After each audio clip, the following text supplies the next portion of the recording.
네, 여기요. 묵상간증 구원을 막는 정탐꾼입니다. 저는 작은 오빠의 자살로 우울한 가정 환경에서 자랐습니다. 늘 사랑이 고팠던 저는 저에게 잘해주는 7살 연상의 남자를 만나 교제했습니다. 그리고 친정 어머니의 반대에도 혼전 임신으로 그와 결혼했습니다. 남편은 결혼과 동시에 야외 레스토랑을 운영했는데 장사가 잘 안 되자 스트레스로 술과 도박을 하였습니다. 결국 가정 경제를 홀로 책임지게 된 저는 10년간 직장 생활을 하며 남편의 도박비, 생활비 등을 감당해야 했습니다. 그러면서 밤마다 이혼과 자살을 생각했습니다. 그러던 중 저는 신우이의 전도로 교회 소그룹 모임에 참석하게 되었습니다. 그곳에서 믿음의 지체들과 서로의 삶을 나누다 보니 남편은 겉으로 보이는 죄인이지만 저는 내면에 보이지 않는 수많은 죄가 있음을 깨달았습니다. 그렇게 내 고난이 내 죄보다 가볍다는 생각이 들면서 남편을 향한 미움이 사라졌습니다. 그 남편과 함께 교회 공동체에서 신앙생활하는 것이 저의 소망이 되었습니다. 그렇게 지체들과 기도하며 기다리니 어느 순간 남편이 저와 함께 교회에 출석하고 세례도 받게 되었습니다. 처음에는 너무 감사했습니다. 하지만 저는 불쑥불쑥 올라오는 피해의식으로 부부 소그룹 모임에서 남편의 과거를 들추며 남편의 기분을 상하게 했습니다. 얼마 전에도 남편이 딸과 함께 수요 예배를 갈 시간이 되었음에도 연락이 되지 않자 어디서 또 술을 마시고 도박하고 있나라며 의심하는 일이 있었습니다. 알고 보니 남편은 잠깐 잠들어서 연락이 안 되었던 것이고 예배 전에 잠에서 깨어 수요 예배에도 늦지 않게 참석했습니다. 열 정탐꾼이 가나안 땅을 악평했듯이 여전히 피해의식에 사로잡혀 저 혼자 상상의 나래를 펼치며 안 좋은 생각을 했던 것입니다. 이렇게 저는 남편이 과거에 저지른 잘못만 들추며 불안에 부들부들 떠는 죄인입니다. 앞으로는 남편의 죄를 들먹이지 않고 영육간에 회복되고 있는 남편에게 힘을 실어 주겠습니다. 적용하기입니다. 툭하면 튀어나오는 남편 때문에 라는 말을 멈추겠습니다. 남편이 일을 나가지 않더라도 아침밥을 챙겨 주겠습니다. 네, 여기 나와 있듯이 내 고난이 내 죄보다 가볍다는 생각이 들자 남편을 향한 미움이 사라졌고 남편과 함께 교회 공동체에서 신앙생활하는 것이 저의 소망이 되었다라고 하며 지체들과 기도하며 기다리니 어느 순간 남편이 교회도 출석하고 세례를 받았지만 자꾸 이 가나안 땅을 악평하듯이 자신 안에도 피해의식에 사로잡히는 부분들이 있다라고 이렇게 고백을 하는데, 그래서 적용해도요, 툭하면 튀어나오는 남편 때문에 라는 말을 멈추겠다라고 하는데요. 저와 여러분들에게도 끊임없이 그 악평이 되어지는 부분들이 있지 않습니까? 그것을 정말 믿음으로 막아야 된다라고 할 수 있습니다. 오늘의 말씀 제목을요, 약속과 악평의 차이는 큐티에 있습니다 라는 것은 정말 저와 여러분들이 말씀 묵상을 하지 않으면요, 믿음이 생기지 않기 때문에 그냥 같은 경험, 같은 사건도요, 악평으로 하느냐 약속으로 하느냐 하는 것은 말씀 묵상을 하면 정말 하나님의 약속으로 여겨지겠지만 말씀 묵상이 없으면요, 내가 주인이기 때문에 악평이 나올 수밖에 없음을 알아야 합니다. 21, 22절을 보면요, 이에 그들이 올라가서 땅을 정탐하되 신 광야에서부터 하맛 어기 르옵에 이르렀고 또 네겝으로 올라가서 헤브론에 이르렀으니 헤브론은 애굽 소함보다 7년 전에 세운 곳이라 그곳에 아낙 자손 아이만과 세세와 달메가 있었더라 라고 해가지고요, 이 12명의 정탐꾼이 정탐을 했는데 신광야는 남쪽이고요, 하마덕이 르옵은 가나안 땅의 북쪽 경계였어요. 그래서 이들이 실제로 여행했던 이 정탐의 여행은 한 350km에서 500km 정도가 되었을 것이다 라고 볼 수가 있습니다. 40일 동안 정탐했다라는 것은 세세하게 가나안 땅 전체를 정탐하고 다녔다라는 것을 말해주고 있는 것이에요. 근데 중요한 것은요, 여기 22절에 헤브론에 이르렀으니, 왜 헤브론을 굳이 언급을 할까요? 헤브론은요, 하나님의 약속이 있는 곳이거든요. 이 헤브론에 누가 묻히냐? 족장들이 다 여기에 묻힙니다. 이게 아브라함이 여기 헤브론에서 그렇게 밭을 사고 사라 또 족장들 모두 다 이곳에 매장이 되었어요. 뭘 말하겠습니까? 정말 믿음의 눈으로 아브라함과 사라 또 족장들이 묻힌 곳을 소유할 것인가? 이것이죠. 근데 문제는 뭐냐면 22절 후반절에 믿음으로 헤브론을 바라보는 게 아니라 안악자손 아이만과 세세와 달메가 있었더라라는 것이겠죠.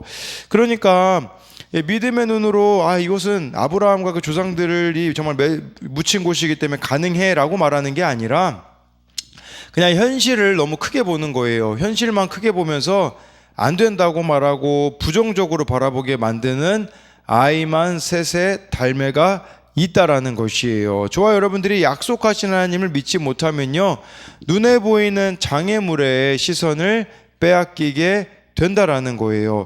왜 나는 자꾸 나를 초라하게 여기고 두려운 게 많을까요? 환경이 열악해서일까요? 아니라는 사실이에요.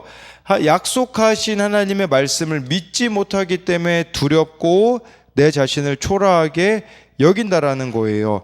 믿음이 없기 때문에 축복을 저주로 보고요, 소망을 절망으로 보고 있다라는 거예요. 반대로 믿음으로 보면 어떻게 될까요? 저주도 축복으로 보이고 절망도 소망으로 보여진다는 사실입니다. 그래서 이것에 대한 적용은 현재 가정과 공동체를 향한 하나님의 뜻을 가로막고 있는 장애물은 무엇입니까? 요즘 내가 두려운 것은 무엇입니까? 환경이 열악해서가 아니라 믿음이 없기 때문임이 인정되십니까? 25절부터 27절로 가면요, 40일 동안 땅을 정탐하기를 마치고 돌아와 바란 광야 가데스에 이르러 모세와 아론과 이스라엘 자손의 온 회중이 나와 그들에게 보고하고 그 땅의 과일을 보이고 27절에 모세에게 말하여 이르되 당신이 우리를 보낸 땅에 간즉 과연 그 땅에 젖과 꿀이 흐르는데 이것은 그 땅의 과일이니라 라고 해가지고요. 여기서 제가 읽진 않았지만 23절 같은데 보면요, 이 포도송이가 또 얼마나 컸냐면 둘이 막대기에 깨어서 이렇게 들고 올 정도로 정말 젖과 꿀이 흐르는 땅이 맞다라는 보고를 처음에는 합니다. 젖과 꿀이 흐른다라는 것은 무슨 말이겠습니까? 풍부한 젖은 가축들이 잘 자란다라는 뜻이고요. 꿀이 흐른다라는 것은 과일 농사가 잘 되는 곳임을 말해주고 있는 것이에요. 증거 자료가 있잖아요. 증거 자료가 뭡니까? 포도송이, 성류, 무화과가 23절에 보면 나와 있거든요. 그러니까 젖과 꿀이 흐르는 땅이라는 것은 하나님이 주시겠다라고 약속하신 땅이 말씀 그대로임을 확인했다라는 것을 말씀해주고 있는 것이에요. 그러니까 이 하나님의 약속 확인하고 실제가 되어줘야 되는데 우리에게도요, 이 하나님의 약속이 이루어지는 게 있어요. 그건 뭐냐면 우리가 하루를 시작하면서 하나님의 말씀을 묵상하고 그 말씀이 하루 동안 그대로 이루어지는 것을 우리는 확인할 수가 있다라는 것을 말해주는 것이에요. 그래서 25에서 27절에 대한 적용은 매일 말씀 묵상을 통해 그 약속하신 말씀이 삶 가운데 이루어지는 것을 경험하고 있습니까? 정말 말씀을 묵상해야 또 그것을 적용해야 그것이 우리들의 삶에 이루어진다라는 것을 저와 여러분들이 알아야 한다라는 것이에요. 문제는 무엇이냐면 이제 28절에 그러나가 나와요. 그러나 그 땅 주민은 강하고 성읍은 견고하고 힘이 클 뿐 아니라 거기서 아낙 자손을 보았으며 아말렉인은 남방 땅에 거주하고 헤딘과 여부스인과 아모리인은 산지에 거주하고 가나안인은 해변과 요단가에 거주하더이다 라고 하고 있어요. 뭘 말하는 거냐면 젖과 꿀이 흐르는 땅은 맞아요. 그러나 그 땅은 요새와 같이 견고하고 그 땅을 지키는 이들이 거인족이었다. 이 아낙 자손이라는 말이 그런 말이거든요. 그러니까 무슨 말이냐? 우리들의 힘으로는 못 이깁니다 라는 것이에요. 가나안 족속의 존재를 하나님의 약속의 성취를 확증하는 요소로 바라보기보다 그 땅의 정복을 불가능하게 만드는 장애로 간주하였다라는 거예요. 왜 그랬을까요? 내 관점으로 봤기 때문이에요. 나를 압도하는 대적이나 장벽을 만날 때 그걸 내가 이기려고 하잖아요. 그러면 우리는 절망할 수밖에 없다라는 것이에요. 이때 우리에게 필요한 게 무엇이냐면 나의 무능과 한계 상황을 인정하고 하나님께 나아가야 한다라는 것을 말해 주는 것입니다. 그리고요, 하나님이 내게 베푸셨던 은혜를 기억하면 됩니다. 사실 이스라엘 백성들이 출애굽할 때 그들의 능력으로 출애굽이 이루어졌습니까? 아니에요. 출애굽할 때요, 손에 칼도 쥐지 않았어요. 이스라엘 백성들이요. 손끝 하나도 자신들이 이룬 게 없거든요. 그걸 기억한다면 이 사람들이 얼마나 크냐가 뭐가 문제가 되겠어요. 이미 애굽에서 출애굽한 경험이 있는데 말이죠. 그러니까 우리도 자꾸 현실을 크게 보는 것은요, 은혜를 잊어버렸기 때문이에요. 은혜를 내가 잊어버렸기 때문에 자꾸 현실을 바라보면 절망할 수밖에 없는 것이겠죠. 그래서 28, 29에 대한 적용은요, 지금 내가 처한 한계 상황은 무엇입니까? 그것을 내 힘으로 극복하려 합니까? 아니면 하나님의 손에 맡깁니까? 30절 말씀을 보면요, 갈렙이 모세 앞에서 백성을 조용하게 하고 이르되 우리가 곧 올라가서 그 땅을 취하자 능히 이기리라 하나 라고 해서요, 갈렙이 백성을 조용하게 했어요. 이 안 좋은 평가를 내리고 있는 사람들을 조용하게 했다라는 거예요. 우리가 올라가서 그 땅을 취하자, 이 취하자라는 건 전쟁하자라는 말이 아니라 상속받자 이런 뜻이에요. 상속받자. 그러니까 하나님이 약속하신 그 땅을 우리가 기업으로 물려받자라는 의미를 가지고 있습니다. 이렇게 하나님을 신뢰했던 갈렙과 여호수아는 기업으로 받게 되어집니다. 그래서 1세대 중에는요, 갈렙과 여호수아만 가나안 땅에 들어간 것이죠. 놀랍게도요, 갈렙이 어디를 상속받을까요? 아까 제가 서두에 22절에서 헤브론이 나왔잖아요. 그 아브라함이 묻혀있는 그 헤브론을 누가 얻냐? 바로 갈렙이 얻게 되어집니다. 그래서요, 정말 하나님의 약속을 믿음의 눈으로 바라봤을 때 성취됨을 경험하게 되는 것이겠죠. 그래서 저와 여러분들요, 현실을 얼마나 잘 파악하냐가 중요한 게 아니에요. 정말 내가 믿음을 가지고 있는가? 그렇다면 하나님이 그 약속을 반드시 이루시는 것이에요. 그래서 이것에 대한 적용은요, 나를 삼키는 것 같았지만 말씀으로 해석되어 나를 복되게 해준 문제는 무엇이었습니까? 그러니까 나를 삼키는 것 같아요. 그런데 말씀으로 해석이 되어지니 오히려 그것은 나를 복되게 해준 장애물이 아니라 정말 이렇게 오히려 그것이 디딤돌이 이렇게 되어진 것을 말씀드리는 것이죠. 31절부터 33절을 이제 이렇게 마지막으로 보면요, 그와 함께 올라갔던 사람들은 이르되 우리는 능히 올라가서 그 백성을 치지 못하리라.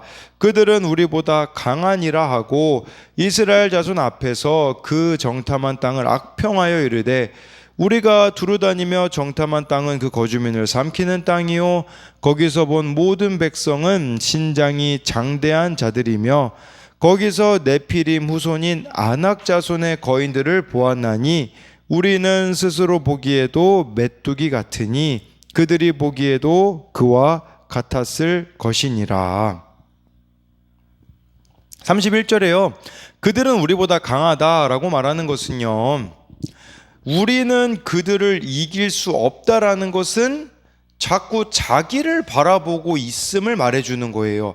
마치 가나안 땅에 들어가는 게 내 능력에 달려 있다라는 전제를 가지고 있기 때문에 할 수 없어 보이는 것들이 너무 많은 거죠. 그럼 내 능력으로 하려고 하면요, 할 수 없는 것들 투성이라는 것을 아셔야 한다라는 것이에요. 나의 능력이 아니라 하나님의 능력을 의지할 것밖에 없다라는 거죠. 예, 저와 여러분들이 믿음이 없으면요, 32절에 보니까요, 악평을 하게 됩니다. 그 정탐한 땅을 악평하여 이르되, 믿음이 없잖아요. 사람이 부정적일 수밖에 없어요. 그래서 막 피해의식에 사로잡히거나 패배의식에 사로잡힐 수밖에 없다라는 것을 저와 여러분들이 알아야 한다라는 것을 말해주고 있는 것이겠죠. 그리고요, 비교의식 또 이렇게 사로잡혀가지고 자꾸 안 된다고만 이야기해요. 우리 가정은 변화될 수 없어. 나의 삶은 변화될 수 없어. 우리 공동체는 이렇게 변화될 수 없어 라고 악평을 할 수밖에 없고, 뿐만 아니라 자기 자신에 대하여서도요, 악평을 내릴 수밖에 없다라는 것을 말해주고 있는 것이에요. 예, 12 정탐꾼이 같은 걸 봤잖아요. 그런데 아까 갈렙은 뭐라고 얘기했습니까? 우리가 그 땅을 취할 수 있을 거라고 했지만 이들은 자신들을 메뚜기로 보는 것이겠죠. 네, 그들의 눈에는 창조주 하나님, 애굽에서 이끌어내신 하나님을, 언약의 하나님을 보지 못했다라고 할 수가 있는 것이에요. 그렇기 때문에 저와 여러분들이요, 연약하지만 이 믿음의 공동체 안에서 지체들과 함께 날마다 주의 말씀을 내게 주시는 음성으로 듣고 그대로 행할 때만 우리는 하나님을 신뢰하며 나아갈 수 있다라는 것이에요. 왜 그러냐면요, 로마서 10장 17절은 우리들에게 말씀해 주고 있어요. 그러므로 믿음은 들음에서 나며 들음은 그리스도의 말씀으로 말미암느니라. 큐티 안 하잖아요. 말씀 안 보잖아요. 믿음이 생길 수가 없는 거예요. 그래서 제가 귀가 닳도록 여러분들에게 말씀드리는 것은 매일 큐티하라고 하는 이유가 여기에 있어요. 큐티 안 하는데 어떻게 오늘 내가 믿음으로 살아갈 수가 있겠느냐라는 것이겠죠. 예, 큐티하지 않고서는 믿음 없는 객관화를 할 수가 없어요. 믿음 없는 객관화를 해버리면 어떻게 될까요? 현실은 거인처럼 커지고 자신은 메뚜기처럼 작아지는 것이겠죠. 그렇기 때문에 큐티 하셔야지만 저와 여러분들이 이런 잘못된 것으로부터 벗어날 수 있고요. 요한일서 5장 4절은 또 우리들에게 이렇게 말씀해 주고 있어요. 무릇 하나님께로부터 난 자마다 세상을 이기느니라. 세상을 이기는 승리는 이것이니 우리의 믿음이니라 라고 해서요, 하나님이 우리에게 원하시는 것은 믿음이다 라는 거예요. 그렇지만 사탄은 어떻게 합니까? 믿음을 없애기 위하여서 끊임없이 우리 안에 패배의식을 심어 놓으려고 하는 것이에요. 여러분, 믿음은요, 다수의 의견이 아니라 소수의 의견을 따르는 겁니다. 지금 12 정탐꾼 중에 2명, 여호수아와 갈렙만이 긍정적인 보고를, 하나님의 약속에 의지한 보고를 했고요. 10명은 안 된다고 했어요. 마찬가지예요. 교회 안에서도 안 된다고 하는 사람들이 많을 겁니다. 그러나 저와 여러분들이 갈렙과 여호수아가 되어서 안 되면 되게 해야 되지 않겠습니까? 그 되게 하기 위하여서 우리는 하나님 앞에 더 기도로 나아갈 수밖에 없고 더 말씀 앞에 나아가야 되는 거예요. 그래서 십자가의 길은요, 좁은 문, 좁은 길이 아니겠습니까? 안 되는 것에 주목하지 말고요, 될 수 있는 것에 좀 주목해 나갔으면 좋겠다라는 것을 저와 여러분들이 기억했으면 좋겠어요. 그래서요, 나를 바꾸어 가셔야 돼요. 자꾸 안 된다는 것에만 집중하지 마시고요, 나를 바꾸게 되어지면 다른 이들도 변화될 수 있다는 믿음을 가져야 한다라는 것이에요. 이것에 대한 적용은 지금 나를 힘들게 하는 사람이나 사건을 내 경험과 지식으로 판단하며 정죄하지는 않습니까? 아니면 큐티함으로 믿음의 눈으로 사건을 바라보고 있습니까? 열등 의식과 피해 의식으로 악평하고 있는 것은 무엇입니까? 말씀보다 내 생각이 더 합리적이라고 생각하지는 않습니까? 말씀과 상관없이 내가 다수 의견을 따른 것은 무엇입니까? 라고 해서요. 네, 여러분 오늘 말씀으로 나를 바꾸는 것부터 시작하면 되는 것을 기억했으면 좋겠습니다.